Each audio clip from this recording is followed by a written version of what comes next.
misalkan kalian pernah lihat film atau sinetron, itu ibu-ibu yang mau melahirkan digambarkan kayak ngos-ngosan gitu, kayak gitu. Padahal sebenarnya saat melahirkan justru sebaiknya nafas kayak gitu tuh sebaiknya dihindari. Nah, gimana sih cara bernapas yang baik dan benar saat proses persalinan agar lebih nyaman, agar kuat juga ngajennya?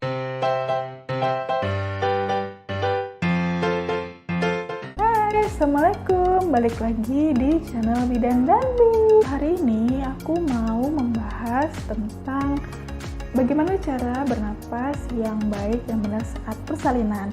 Nah, yang belum subscribe dulu ya, dan like untuk dukungan kalian pada channel YouTube Bidan dan Bi ini. Dan jangan lupa juga untuk klik tombol loncengnya.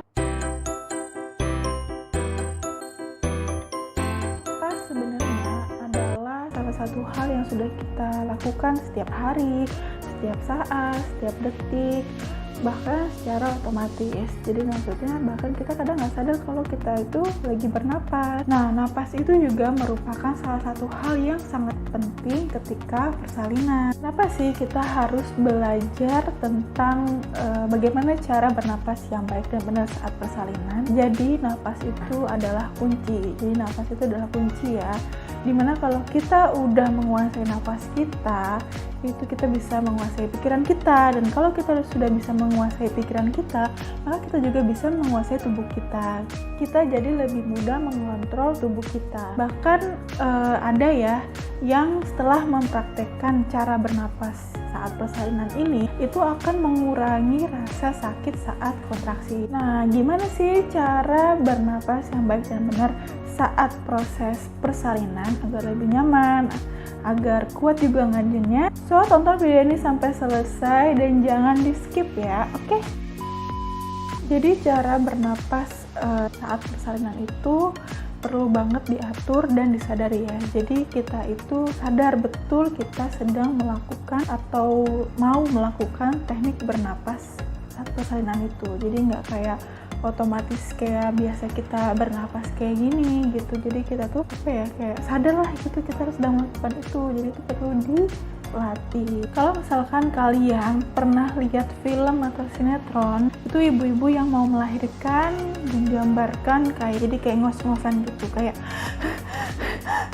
gitu. Padahal sebenarnya saat melahirkan justru sebaiknya nafas kayak gitu tuh sebaiknya dihindari. Kenapa sih saat persalinan itu sebaiknya dihindari nafas kayak tadi itu, nafas yang ngos-ngosan itu? Karena gini, kalau misalkan kita bernapasnya kayak gitu, ngos-ngosan, itu akan mengurangi tenaga kita. Jadi tenaga kita itu akan berkurang serta tidak akan mengurangi rasa sakit saat kontraksi itu. Jadi justru kan kalau misalkan udah mulai mau waktunya untuk mengejan, itu tenaganya kita perlu banget kan, butuh tenaga yang super lah gitu istilahnya. Jadi kalau misalnya tenaganya udah habis karena ngos-ngosan itu kan jadinya nanti lemes gitu badannya. Jadi gimana sih cara nafas yang baik? Ini dia. Yang pertama, jadi nafas yang pertama adalah nafas perut atau nafas relaksasi. Nah, nafas perut ini bisa ibu lakukan ketika pembukaan masih 1-7. Jadi udah ada kontraksi tapi belum ada kuat. Nafas ini dilakukan ketika ibu mengalami kontraksi. Jadi kalau misalnya udah mulai merasakan kontraksi, nah cobalah nafas perut ini. Oke, gimana sih cara nafas perut atau nafas relaksasi itu? Gini caranya. Jadi fokus nafasnya itu pada perut ya. Jadi bahu dan dadanya itu rileks. Nah, ketika kita tarik nafas itu melalui hidung dan buang nafasnya juga melalui hidung. Ketika kita tarik nafas, perutnya dikembungkan, isi udaranya ke perut. Nah, ketika kita buang nafas, itu perutnya dikempeskan seperti ini, masuk ke dalam. Nah, ini dilakukan secara perlahan-lahan. Jadi nggak boleh buru-buru, nggak boleh cepat-cepat, nggak boleh seperti itu, tapi harus perlahan-lahan seperti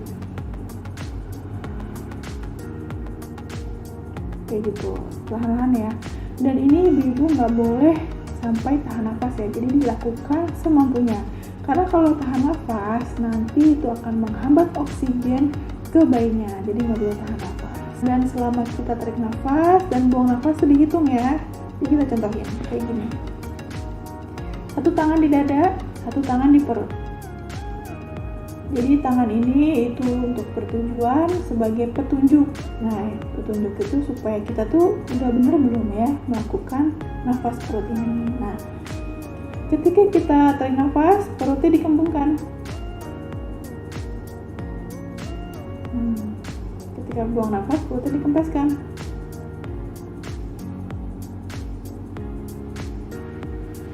Tarik nafas, perutnya dikembungkan sambil dihitung. 1, 2, 3, 4. Buang nafas, perutnya dikempeskan sambil dihitung. 1, 2, 3, 4, 5, 6. Nah, seperti itu ya. Jadi tarik nafas, perutnya dikembungkan, buang nafas, perutnya dikempeskan sambil dihitung. Makanya ini harus dilakukan, maksudnya harus latihan ya. Karena nggak bisa kalau misalkan hari ini latihan, besoknya itu bisa, itu susah. Jadi harus benar-benar dilatih setiap hari minimal 5 menit. Nah, kalau bisa hitungannya nanti kalau udah masuk ke minggu ke-36, 36 minggu, itu tarik nafasnya 18 kali dan buang nafasnya itu juga 18 kali. Oke, coba kita lakukan bersama-sama ya.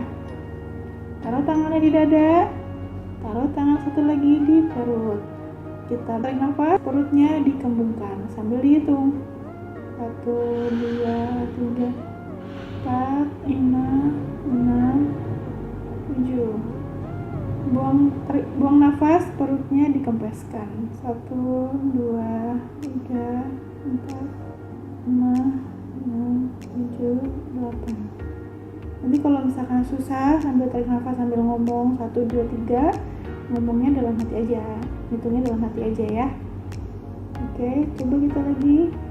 Tarik nafas, perutnya dikembangkan. 1, 2, 4, 5, 6, 7, 8. Buang nafas, perutnya dikempeskan. 1, 2, 3, 4, 5, 6, 7, 8. Jadi harus dilakukan setiap hari ya, harus latihan. Soalnya kan biasa kita nafasnya cepet-cepet, jadi susah lah untuk mengatur nafas pelan ini. Jadi gitu ya. Nah, nafas perut ini dilakukan ketika kontraksi datang ya. Jadi kalau misalnya kontraksi datang, langsung praktekkan nafas perut ini. Gimana kalau misalkan nggak lagi kontraksi?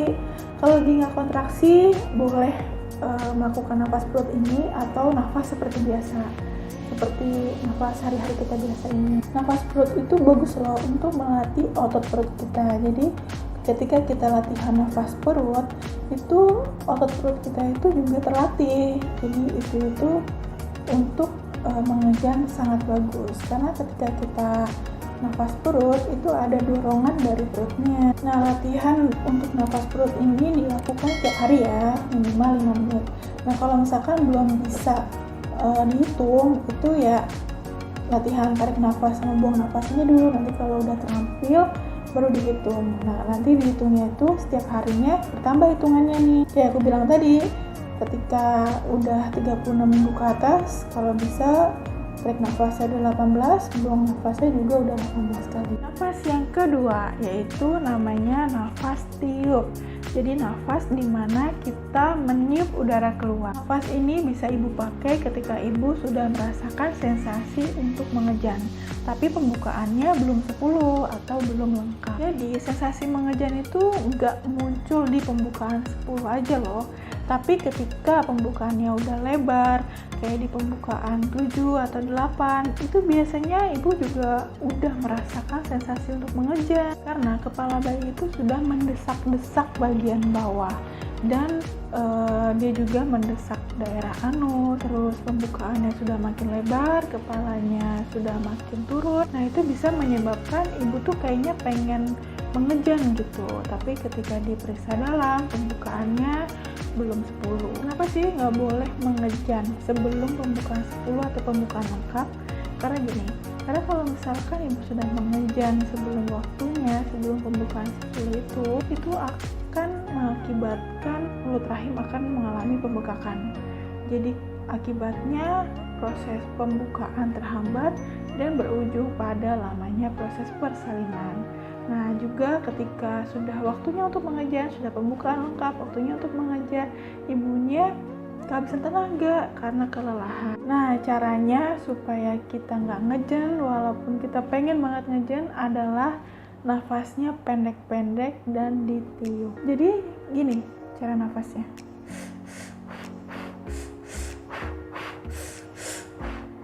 Gitu.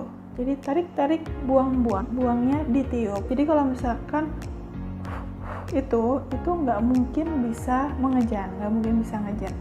Tapi kalau sakit banget gitu, ibu bisa tarik nafas panjang melalui hidung, keluarnya tetap ditiup.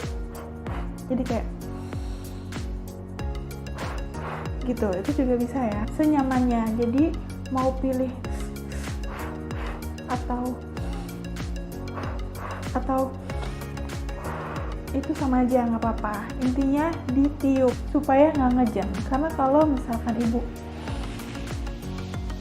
diem aja, itu udah pasti otomatis ngejan. Yang ketiga adalah nafas saat mengejan. Jadi ketika pembukaannya udah 10, pembukaannya udah lengkap dan sudah boleh untuk mengejan. Yang pertama adalah tarik nafas dulu sepanjang mungkin. Jadi makanya ini kenapa harus dilatih, karena nggak bisa dalam semalam jadi. Karena tarik nafas secara perlahan-lahan itu sulit gitu. Jadi kita harus tarik nafas sepanjang mungkin, sedalam mungkin, kencangkan otot perutnya, lalu ngejennya di daerah pantat. Jadi gini caranya ya, tarik nafas dalam sepanjang mungkin, kencangkan otot perutnya, lalu ngejenkan.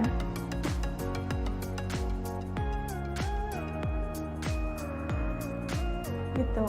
Makanya kita harus tarik nafas yang dalam sepanjang mungkin itu supaya ngejennya itu lama. Jadi kalau ngejen itu harus lama ya. Sebisa mungkin powernya itu kuat dan lama. Kalau misalnya ibu kayak gini nafasnya,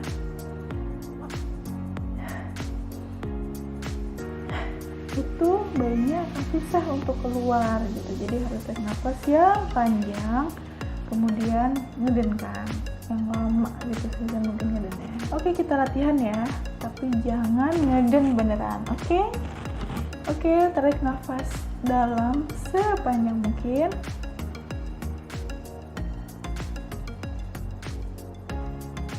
kencangkan otot perutnya dan pantatnya, lalu ngeden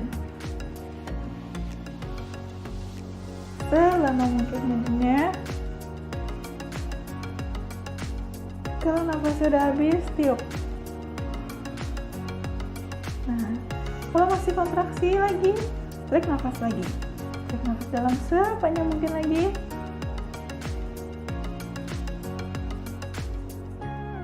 Kencangkan otot perutnya, lalu ngedenkan selama mungkin.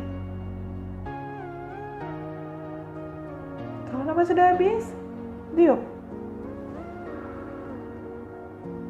Nah, seperti itu. Kapan nih harus mulai mengejan dan kapan harus stop mengejannya? Jadi ibu harus mengejan itu ketika kontraksi. Jadi dari awal kontraksi sampai selesai habis kontraksi. Jadi gimana kalau nggak lagi kontraksi? Nah, kalau lagi nggak kontraksi itu bisa pakai nafas biasa atau nafas relaksasi atau nafas perut itu. Nah, lalu jangan lupa untuk minum, pokoknya dipakai buat istirahat, jangan untuk dipakai buat teriak-teriak. Nah, kalau teriak-teriak, kalau heboh, itu nanti akan mengurangi tenaga ibu sendiri. Karena mengejan itu dibutuhkan tenaga yang sangat-sangat kuat gitu, butuh tenaga banget lah gitu pokoknya. Jadi jangan dipakai untuk hal-hal yang bisa menghabiskan tenaga kita. Jika kontraksinya udah mau mulai lagi, kan kontraksi itu kan nggak datang tiba-tiba ya, nggak datang pek lalu tiba-tiba, enggak, tapi dia kayak bukit. Jadi kayak pelan kencang banget, terus intensitasnya menurun lagi. Nah, ketika kontraksinya udah mau mulai, nah itu ibulah yang harus mulai menyiapkan diri. Jadi nafasnya itu memang benar-benar harus disadari ya. Jadi nggak bisa kayak tiba-tiba, aduh kenceng nih, aduh gimana gitu, akhirnya bingung gitu loh nafasnya itu. Jadinya ya ngeblank lah gitu, nafasnya tuh lupa gitu. Tapi kalau misalkan kayak, aduh udah mau mulai nih kenceng-kencengnya, udah mau mulai kontraksi lagi nih, aku harus ancang-ancang nih gitu, itu biasanya lebih ingat gitu loh, lebih ingat nafasnya harus gimana gitu. Oke, itu merupakan 3 nafas yang bisa dilakukan saat persalinan. Jadi intinya adalah nafas perut atau nafas relaksasi itu bisa dilakukan pada pembukaan 1 sampai pembukaan 7. Itu untuk mengurangi rasa kontraksinya agar lebih agak nyaman gitu ya. Lalu yang kedua ada nafas tiup, itu dilakukan pada saat ingin banget untuk mengejan tapi pembukaannya belum 10 atau belum lengkap dan belum boleh untuk mengejan. Nah, yang ketiga adalah nafas untuk mengejan, dilakukan pada saat kontraksi, pada saat sudah pembukaannya 10, pada saat sudah boleh untuk mengejar. Nah, semoga dengan teknik nafas tersebut, teknik nafas itu, cara nafas itu bisa mengurangi rasa sakit saat kontraksi, bisa mengurangi rasa nyerinya juga, bisa lebih mempercepat proses persalinannya dan pembukaannya lebih cepat, dan juga bisa menambah power, bisa menambah kekuatan saat mulai untuk mengejar. Oke teman-teman, demikian informasi yang bisa aku berikan tentang cara nafas yang baik dan benar saat persalinan. Semoga membantu, semoga bermanfaat untuk kalian semua. Dan kalau merasa video aku ini bermanfaat, boleh di subscribe-nya ya dan like-nya untuk mendukung channel YouTube Bidan dan Bi ini, dan share juga, bagikan juga ke teman-teman kalian, siapa tahu berguna juga untuk mereka. Oke, makasih udah nonton video aku kali ini. Tonton juga video aku yang lainnya. Assalamualaikum warahmatullahi wabarakatuh.